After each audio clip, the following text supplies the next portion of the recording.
রাধে রাধে বন্ধুরা, তোমরা সবাই কেমন আছো? আশা করি ভগবানের কৃপায় ভালোই আছো। আজকে হচ্ছে বৈশাখ মাসের প্রথম একাদশী, আর আজকের একাদশীটার নাম হচ্ছে বরুথিনী একাদশী। এই একাদশী করলে প্রচুর মাহাত্ম্য আছে। এবার বৈশাখ মাসের একাদশী তো এমনিতেই ভালো গুণ পাওয়া যায়, ফল লাভ করা যায়। আর এই একাদশীর দিন ভগবানকে কি ভোগ নিবেদন করলাম সেটা একটু তোমাদের সাথে শেয়ার করছি। ছেলেকে পাঠিয়েছিলাম একটু বাজারে ফল আনার জন্য। ফলটা ফুরিয়ে গিয়েছিল, সেজন্য একটু ফল আনাতে বললাম অল্প করে। আর ও তো যেহেতু বাজারঘাট খুব একটা করে না, যার জন্য অল্প করেই বললাম একটু ফল টলগুলো নিয়ে আয়। ফোনে সমস্ত কিছু বলে বলে দিচ্ছিলাম। পেয়ারাটা যেরকম বলেছে ঠিক সেই রকমই এনেছে। আর সবেদাটা একটু শক্ত হয়েছে। একটা সবেদা মোটামুটি নরম, আর একটা হচ্ছে বেশ শক্ত, মানে ছুঁড়ে মারলে একদম মাথা ফেটে যাবে, ফুলে যাবে। তারপরে এনেছে আপেল।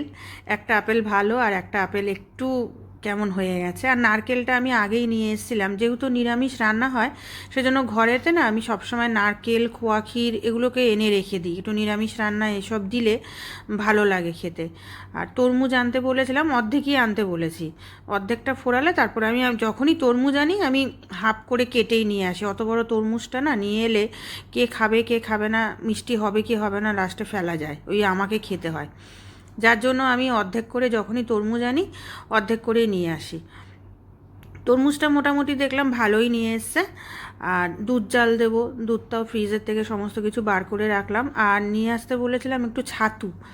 সকালবেলায় ওই ছাতুর ঘোল টোল ভগবানকে দেওয়া হয়, তারপরে ছাতু, চিড়া, কলা এগুলো দেই ভগবানকে বাল্যভোগে। সেই জন্য ছাতুটা ফুরিয়ে গিয়েছিল, ছাতুগুলোও আনতে বলেছিলাম। মোটামুটি যা যা বলেছি সবই গুছিয়ে গুছিয়ে নিয়ে এসছে ছেলে। আর দুধটা জাল দেবো, ফ্রিজের থেকে বার করে রেখেছি। আর ভগবানের ভোগের থালাটা এবার আমি সাজিয়ে নিলাম। প্রথমে একটুখানি দেব গ্লুকন্ডির জল। আর যেহেতু গরম পড়ে গেছে সেই জন্য একটু গ্লুকন্ডির জল দেব। আর জলটা আমি ফ্রিজে রাখতে ভুলে গেছি। আমি না ফ্রিজে ঠাকুরের বোতলে, মানে ঠাকুরের যে বোতল আছে জলের বোতল, একটু রেখে দিই ফ্রিজে। আমাদের আলাদা ফ্রিজ আছে ঠাকুরের, রাখতে ভুলে গেছি। যাই হোক, ওই গরম জলটা একটু গরমও হয়ে গেছিলো, মানে রুম টেম্পারেচারে যেটা হয় আর কি। একটু গ্লুকন্ডির জল গুলে দিলাম।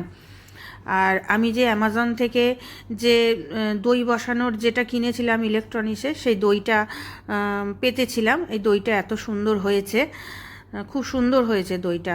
মানে ফ্রিজে রেখে দিয়েছিলাম কালকে, দই পেতে সন্ধ্যাবেলায় ফ্রিজে রেখে দিয়েছিলাম, এই এখন বার করলাম ফ্রিজ থেকে। আর একটুখানি দই আবার তুলে রেখে দিয়েছি, অন্যদিন বসাবো সেই জন্য। এটা কিন্তু মিষ্টি দই। আর বেশ ভালোই হয়েছে দেখলাম। আর সাবু ভিজিয়ে রেখেছিলাম, সকালবেলায় ঘুম থেকে উঠে সাবু মাখা বা সাবুর খিচুড়ি করলে বড় দানা সাবুটাই আমি ব্যবহার করি।